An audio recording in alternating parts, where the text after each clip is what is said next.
জয় গুরু শঙ্কৰ হৰি গুণ নাম শ্ৰৱণ কীৰ্তনে কৰয় চিত্ত নিৰ্মল হৰিৰ চৰণে কেৱলে ভকতি লভিবা সুমংগলয়ে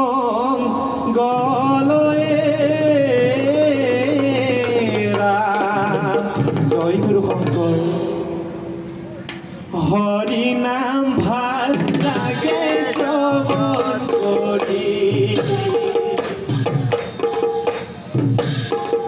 হৰি নাম ভাল লাগে কীৰ্তন কৰি হৰি নাম লোৱা হবে উপস্থিত কৰি